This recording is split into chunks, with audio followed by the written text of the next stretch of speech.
Well, hi YouTube, Brian James, I'm Micro Four Thirds guy with you again, and a little talking head monologue again about the Sycamore at Sycamore Gap in Northumberland, and my video which I put out 2 days ago. Thank you, the almost 40,000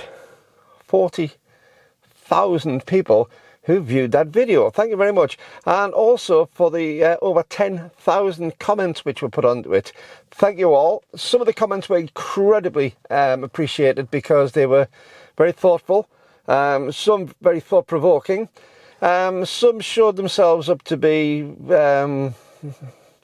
slightly lacking in brain cells, maybe, but an awful lot of you gave some very sensible answers and some very constructive answers to my video on it. Yeah, just if you haven't seen it, the reason I've got the significance on this is because Sycamore Gap has been something I've visited in my videos. I do apologise as well for the people who watched that video.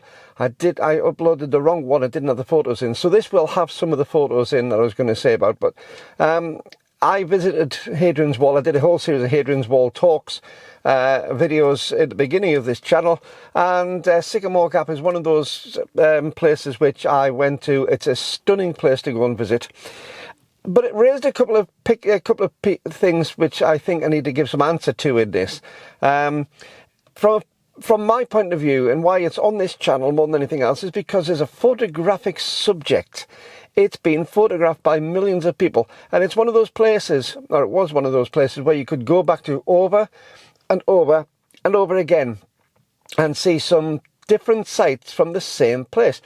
Photographers often say, you know, it's no good going back. I photographed everything I can there. Sycamore Gap was one of those places where you go to, and every time you went there, the light was slightly different. If you went at daytime, nighttime, there's a fantastic starscape I've seen done at Sycamore Gap, where it's just beautiful there. You could see the Northern Lights, the Aurora Borealis from there. But that's why it's on this channel. That's why I'm bothered about it. And a couple of people said, because I did say in the last one that I was from Wallsend originally, from the opposite end of Hadrian's Wall. I lived just outside Carlisle now. So I went from one end of Hadrian's Wall to the other. And this is prompting me to give some answers to some of the comments which were made. So if you did make comments, keep watching, because I might be addressing some of the comments that you made, or people made very, very similar to you. So the first one was, yes, what do I know? Hadrian's Wall's nowhere near the border. What do I know? Wallsend's nowhere near the border. Absolutely. Wallsend's about 70 miles south of the border. But the border goes up at an angle from Wallsend on the east side, where you are about 70 miles away, to Carlisle. It's Carlisle centre is about less than 10 miles away from the border. And where I live, it takes me about 15 minutes to reach the Sycamore Gap, and it takes me about 15 minutes to reach the Scottish border at Gretna Green. So for the person who said that Wallsend's nowhere near the border, you're absolutely right, it isn't. But where I live now, just outside Carlisle, very much is near the border, extremely close to the border. I was pulled up. It wasn't the Scots and the English that they're trying to keep apart. This was AD 122 and you didn't have them then. Yes, I know, but almost half of my viewers on this channel are from the USA. Over half the viewers, well over half the viewers on this channel, are not from the UK. So rather than confuse things, it's much easier to just say, let's keep the Scots and the British apart. It was the Picts and the Britons, and it wasn't Great Britain, and these were and all sorts of things. Yes, I know all the pedantic sort of things on that. It was a wall which was built to stop one lot and the other lot intermingling, for whatever reason. But that's the truth of it. But I put it in modern language. It makes it easy to understand for people all around the world, because although a lot of people watch this video, most of them aren't subscribers, and thank you to the 112 new subscribers from watching that. I really do welcome you to the channel. This was, I meant it so that people who weren't necessarily au fait with me and au fait with the rest would have a bit of an understanding in a modern parlance. So that was that one addressed. I had lots of comments, political comments, about whether this is part of the New World Order or part of the culture terrorism sort of thing. I'm not going to make political views on it. Make as you will yourself. I have some very strong political views, don't get me wrong, but I try not to bring them onto this channel too much. I do express them in other areas on social media, but on this channel, this is a photography channel, so I try not to do too much about political views, but I did read all of your political views. Some people have been accused on there of conspiracy theories. Some people are considering themselves conspiracy factualists. I tend to have a very open mind on that, and as I say, my personal views I tend not to bring onto this channel politically, but I have strong views, and some of you were very much in tune with my views. Some of you were very much against my views. It's a free world to express what you feel. So I appreciate the views, whether I agree or disagree. An awful lot of people showed some fantastic sympathy for the fact that the tree had gone. And that was great. Now, the situation with the tree at the moment is a 16-year-old boy was arrested the next day for chopping the tree down. Now, a couple of things on that. First of all, my son worked in forestry for some time, and part of what he did was cut down many trees. He did forestry redevelopment and things, because a lot of the forests up beside where I live are fast-growing pine forests, which are meant to be chopped down about once every 20-30 years or so. The forest is flattened, the wood's used, and then it's replanted. So it's very much a recycling sort of thing. It's very much a sustained industry, I should say. So my son did that for quite a while, and he's very, very clever. It wasn't him, by the way. He didn't chop the tree down. Before anybody says, oh, it must have been him. It wasn't my son who chopped the tree down. But he did work in forestry and did an awful lot of tree felling. And the first thing he said to me was that size of tree wasn't chopped down with your normal DIY store chainsaw. This was a large chainsaw. This was a specialist chainsaw. Somebody knew what they were doing. He said, you know, a tree that size, if you don't know what you're doing, you can't just cut into a tree, which I didn't know. You can't just cut into a tree. If you just cut into a tree, the weight of the tree will just come down logically and trap the chainsaw it. So you need to be able to cut wedges, and you need to be able to do different types of cuts. I'm not au fait on it. He is. And he said it was this was somebody who knew what they were doing and had the right equipment to do it. There was also a lot of people said that this 16-year-old, not only could he not have done that on his own, because he would have needed other people to do it, but it was a very professional cut when it was seen. And my son agreed with that pretty much as well. So therefore, when we get to that sort of point, it looks like it's been well, we knew it was a deliberate act, but it looks like it's been done by multiple people. And today we found out that there's a 60-year-old man who's been arrested for the crime as well. They let the 16-year-old off on bail, and a 60-year-old man has been arrested. And there's not much of the story yet come out on that one, so we're waiting with bated breath to see it. So on to some of the comments as well. Some of the comments I just deleted though, because it's my channel and I can. An awful lot of you just, it's a tree, get over it, or words to that effect. I'm sorry, if it's just a tree to you, get over it. Well, that's fine. You're entitled to your opinion, but you don't need to necessarily keep on putting it down. If you don't want to know about it, just move on to the next video. YouTube's got one or two more videos than just mine. So if you weren't going to be constructive, it would have been nicer just to move on, but never mind. Some people on the internet do seem to want to have that. There was some really nasty ones as well, but there's one I did want to address, and this came out from a number of people. On the same day, there was a young girl who'd been stabbed to death in Liverpool, and I tend to give people the benefit of the doubt of their intelligence, and an awful lot of people said it's a tree. On the same day somebody's killed in Liverpool, you know, you're talking about a tree, you know, as if it's either or. You know, have you not got feelings for this person? I've got feelings for all sorts of things. Our feelings and emotions, I don't believe, are a finite thing. If we have a pocket full of emotions and a pocket full of sympathy for something, And that's it. And that's, you know, when we give all our sympathy and all our emotions to that. If something else comes up which needs sympathy and emotions, we can actually give two lots.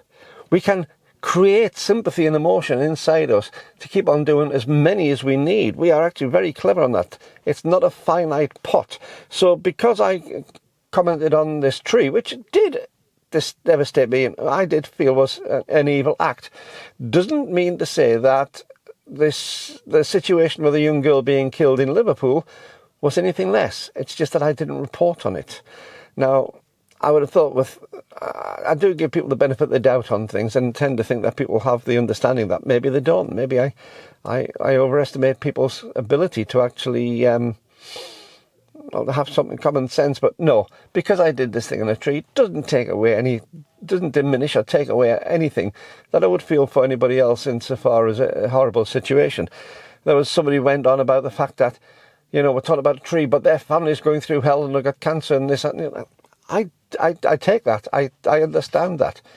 But I can't report on your family if I don't know your family. I can't report on your situation.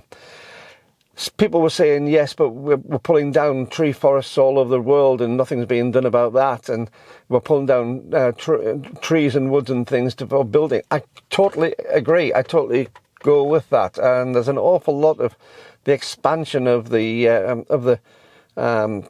I was going to say the civilized world, but it's quite uncivilized at times. But expansion of society into the wild, which I disagree with. But yes, I don't report on every tree which is cut. But this one had a particular significance to me, and a particular significance to the locals around that area, and to other photographers. This is a photography channel, and that's why I put it. So, yeah, that's basically it. One of the big problems when I was replying to people about it's only a tree, and as I said, just got sick of doing those and moved on from it, was the fact that this tree, because of where it was and how it was, it had been basically a bit of a tourist attraction. It brought a lot of tourism in the area, and that may be one of the reasons that it was chopped down, if it caused people to go over other people's land and things. That's been cited as well. But it brought a lot of tourism to the area. It brought a lot of people into that particular part of the country, and it's not a heavily industrial part of the country. It's not a heavily populated part of the country. It's out in the wilds, which is why it was difficult to find out who did it, because you know, you got to travel to get there. You don't just accidentally go past there to the pub.